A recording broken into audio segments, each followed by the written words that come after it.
All right, folks, I'm here from Indianapolis, Indiana. We're here at the NFL Combine, and I'm here with NFL scout Courtland Griffin. Does a great job of breaking down all these players here at the Combine. But we're not going to talk about that. We're going to talk about, just briefly, Deebo Samuels, San Francisco 49ers, Washington Commanders make a trade. And you said yesterday, right after I walked out of here, you looked up there and you saw them getting together. Yeah, I mean, the wonder of technology, right? We're sitting maybe a couple 100 feet away, Right.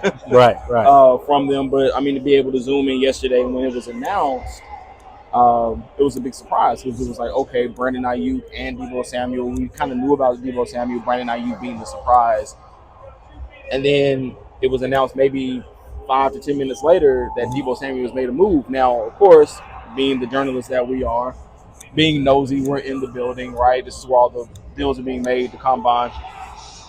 I was like, let me zoom and see, like, if we can, see handshakes or maybe even like, some celebration or whatever. No one's in the Washington Commanders booth. And then the 49ers are just now walking back into theirs. So it's, this is where all the deals are made. This is where the magic happens.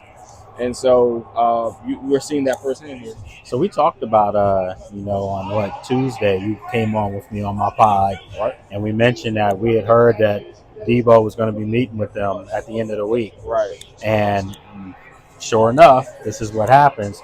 What does he do for Washington? I've already, put out some information earlier saying that Deebo Samuels makes Washington more physical, more versatile on offense. Mm-hmm. And let's face it, Terry's pretty much the only one that has that physical style of play, and he's a Pro Bowler himself. Right. So now you get another guy like that, and I still think Deebo has a lot of football left. Some people think after 6 years in San Fran, it's over for him. Right. What do you think? I think you pretty much already touched on the football side of it, right? He makes you more dynamic, he makes you more physical, he makes you more of a offensive threat. I think what this does for a Cliff Kingsbury offense in the Washington Commanders is it makes certain guys expendable.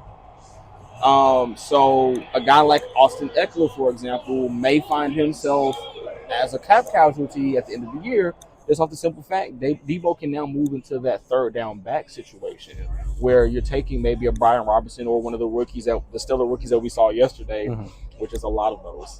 Absolutely. They're still going to get it back. Yeah, depending on if they're going to draft a running back or not. But you now have a guy in Deebo Samuel who can come in and on third down, he shifts from the slot or the outside. Now you motion him into the backfield, and now you make the defense have to tip their hand as to what they're going to do. Are you going to man up with them? Are you going to zone them out? Or what are you going to do? So I think this gives Jaden a brand new chess piece. Now he can move around the board because you can't just key in on 17. You have to watch number one as well. So, I think this is also, like I said before, you look at the Philadelphia Eagles, Super Bowl champion, and you see what they have in their secondary and their physical. You see Cooper DeJean and, Torian Mitchell. I mean, these are rookies. Darius Slay, will he be back next year? We'll see. But the bottom line is that a move like this signals to Philadelphia that we're not just comfortable. We're not comfortable being in the NFC Championship game. We're trying to beat you. This is just the start of this. I think Adam Peters is just starting to put ingredients in the pot. I think the great thing is you made a move and you only shipped out a 5th-round pick.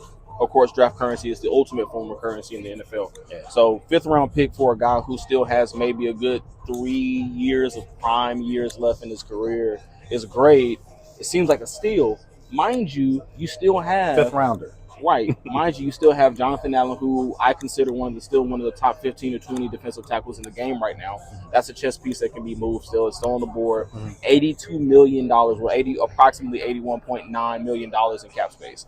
So you still have top 10, top 7 cap space in the league. Yeah, they're number 3. But I will say this, though. I want to preface this to a lot of people.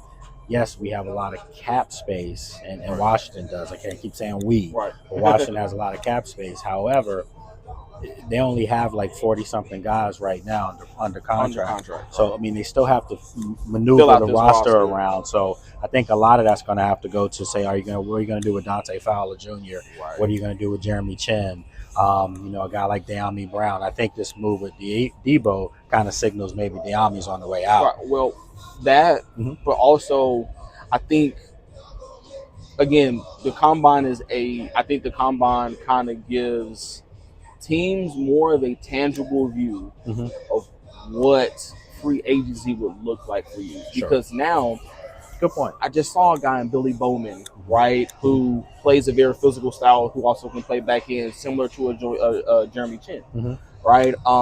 We just saw Nicky Manwari light it up here, right? He's kind of got some Sean Taylor vibes to me, man. And that's, I heard that as well. And so, like, you're looking at that and saying, maybe I don't have to resign Jeremy Chin. Maybe I can draft one of these young safeties and get a guy that, if I'm Dan Quinn, fits my system. Remember when they were you get him on a rookie contract. Right. And remember when they were in Seattle, they built that back end safeties down. Yeah, they did. And so, good point. This could be a situation where you got Mikey Sanger still. You've got Marshawn Lattimore. You maybe draft another DB to kind of fill in that role as a slot guy or outside guy. Or I'm still predicting, I think Charvarius Ward might be somebody that you go. Right. Because I know there's grumblings about, possibly not re-signing him because San Francisco, we were talking to a 49er beat reporter the other day, you and I, and he was saying, they put a lot of money into the younger guys, so they're probably going to let Charvarius go. Yeah, Lenore, got paid, and so Charvarius Ward. I mean, he did go through a lot this past year, and I know like there's been that. He wants to kind of distance himself from the trauma, change the scenery. So Washington would be. I mean, it's on the opposite coast, so it could definitely work there. I just think, like I said, this Deebo move. I think a lot of people are going to focus on the Deebo aspect of it, right? And it's hard not to. It's Deebo Samuel, but I think ultimately this is a trickle down effect for how it's going to. It's a ripple effect. Because those outer rings of that ripple are the draft. And then those inner rings are, how does Deebo Samuel affect what you're going to do in free agency as the Commanders? I've already heard that they're going to probably extend them. Yeah. So this isn't just a one-year rental, folks. Yeah. This is someone that possibly opens up more money. Absolutely. And lessens that you back ended or you get them a big signing bonus or whatever. Lessens that cap hit. But is it okay if I kind of go into my theory here for a little bit? Absolutely. Let's go. So we know that Adam Peters came from the 49ers, right? He has a really good relationship with those guys over there. It wasn't a nasty breakup at all. No love, there's still love there evidently because they just made this deal. Yep. The 49ers announced that Brandon Ayuk was also put on the trade block. Now he's coming off the ACL injury. I know he sounds expensive, right? He did just sign the contract last year. But is there a possibility? You can tear that up. Yeah, but is there a possibility that him and his best friend have talked on the back end?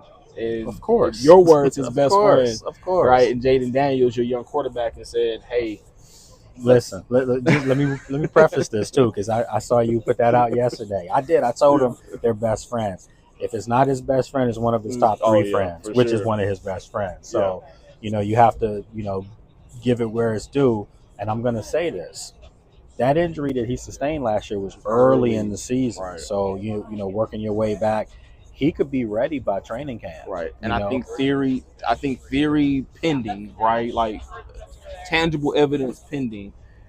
Imagine a situation where you have not only Olamide Zaccheaus and those guys that we saw last year that actually had some pretty good seasons, but you have Deebo, Terry, and then you add a guy who Jaden had his second best college season, mind you. Yeah, right? At Arizona State with Brandon Ayuk. So, and Ayuk had his best college season with that guy throwing on the ball. I think there could be something there. And if this caused some rumblings, Adam, if you're hearing me from all the way over there, right, I would love to see it happen. Well, I think it is a possibility of that. So, look, folks, just wanted to come on real quick. We're waiting before the drill starts today. It's Sunday, and obviously the offensive linemen are out there. There's a lot of prospects that Washington's going to have to take a look at.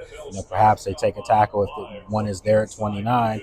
And then, of course, people are asking what are they going to do with that 29th pick? Are they going to package it in a trade? So there's still opportunities out there to make this football team better. But it started yesterday with Deebo Samuel coming to Washington. So I'll be back in the area, on Monday. So We're going to have a lot of stuff that we're going to be going over, a lot of recapping, and just also want to let everybody know, make sure you follow this gentleman. You know, last year here we stayed in this building literally from sun up to sundown.